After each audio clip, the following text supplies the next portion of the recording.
elemento ng kanta dito sa soap opera na to.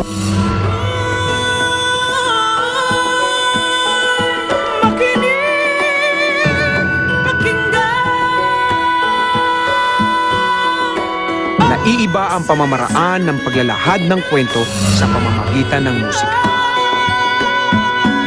Naging hamon sa mga tagalikha ng Amaya kung paano ipakita na likas na bahagi ng buhay ng mga Pilipino ang musika.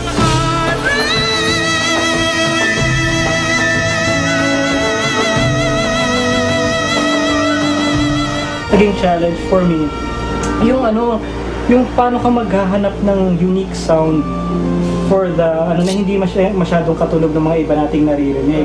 Hindi, plus the fact na na yung set siya ng pre-colonial, di ba? Bago dumating yung mga westerners. So, purely ethnic lang ba yung music? Or di ba? Naway masiyahan kayo sa kaunting alay kong ito. It also adjusts, it really adjusts to the emotion of the character. Umaasa, ikaw ay payapa na. Mula sa kamatayang hatid ng kaaway. Ang isa pang kaibahan ng epic seryeng Amaya, may pagkakataon na ang paraan nila ng pag-uusap o paglalabas ng saloobin ay pagkanta. Ngiti at luhay kulang upang ipaliwanag ang kailan.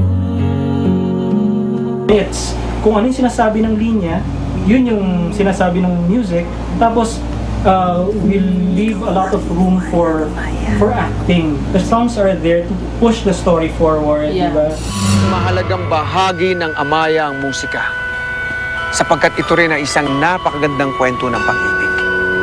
Dalawang matipuno at makikisig na kalalakihan ang nagtunggali upang makuha lamang ang puso ni Amaya. Kilig naman!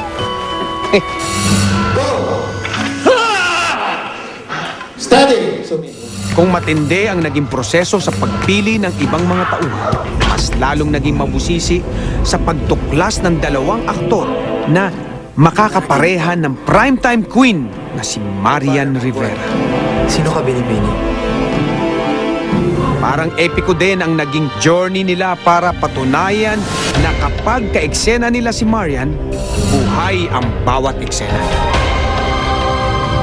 Muli po ako maglalakbay para hanapin ang binukot na nagugustuhan ko. Dumaan sa mga rigid interviews, screen tests, and workshops bago napili ang makikisig na lalaking magbibigay kulay at sigla sa puso ni Amaya.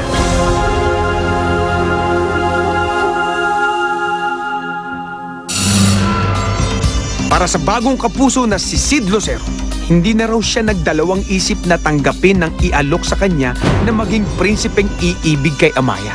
This is the biggest one.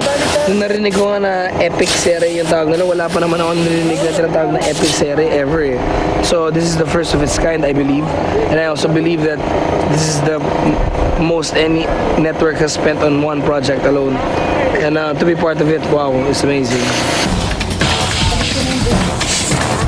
Di tulad ng iba niyang nagawang proyektong, kakaiba raw ang naging paghahanda niya para sa Amaya.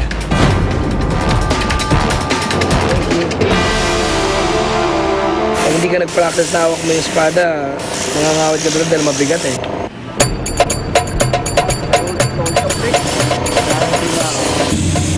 Yun ba? Yun pa yung nakaka-hustle. Kailangan mag-wax every month. Wala silang book noong time na yun eh. Hindi man daw nabahag ang buntot ni Sid sa pagsusuot ng bahag. Tila nagkabuhol-buhol naman daw ang kanyang dila dahil sa lalim ng pananagalo. Kaya ako malang pusong mag-gawa ng pag. Mas nag-concentrate ako dun sa language. Although dapat Bisaya sila, since universal dapat yung language natin for everyone to understand, na malalim na Tagalog siya. Yun yung pinag-aralan ko. Kasi hanggang ngayon, kahit di ako kasama sa first week, hiningi ko para aralin. Hanggang ngayon, nahihirapan pa rin ako eh. Pangalan ko, Bagani, tapos mayroong Bugna, tapos may Bailan, o kalumpit, kung ano man tawag din, grabe. Sige, maaaring nandito siya, kailangan natin siya iligtas. Kaya hanapin natin siya. Pagpatuloy natin paglalakbay. Pero ang hindi raw talaga niya inasahan, ang mabilis na pagkakahulihan nila ng loob ni Marian. Nananaginip ba ako? O sadyang bumaba lang talaga ang buwan para masilayan ko ng malapitan? Bili! Sino ka? Ano bang alam mo? To be paired up with her, medyo nakakasindang. Tapos may mga stories na yung rumors na narinig mo lang na ganito siya, ganun siya. Nung nakilala ko siya, sus, hindi naman pala. I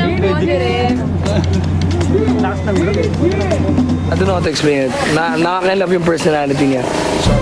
Pero hindi pala magiging madali para kay Prinsipe Bagani. Nasakupin ang puso ni Amaya dahil may mahigpit itong gwardya.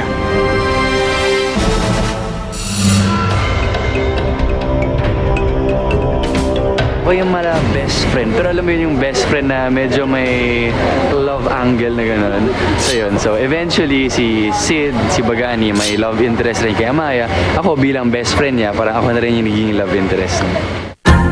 Para sa isang baguhang tulad ni Mikael, napakalaking hamon daw sa kanya mapabilang sa cast ng Amaya. Pero lumalakas daw ang kanyang loob kapag naiisip niyang makakapareha niya rito, walang iba kundi ang primetime queen na si Marian Rivera. Tawanan mo ako, Maria. Hindi kita maligtas. Nakakatawa si Marian. Actually, siya ngayon parang lively dito sa set. Kahit pagod na ang ingay pa rin niya. Pero yun yung parang okay, parang nakakagaan ng feeling. Pero para paghandaan daw ang kanyang karakter, mabigat ang mga pinagdaanan ni Mikael. Yung mga salita na ginagamit namin, parang mga lumang salita siya. Hindi naman sa hindi maintindihan, pero lumang-luma na yung mga salita. Parang yung pagbigkas namin, sinasabi ni Direk na yung kailangan iba yung pag-deliver namin. Kailangan mga 1500s talaga. Sino kaya sa kanila ang mananaig sa puso ni Amaya?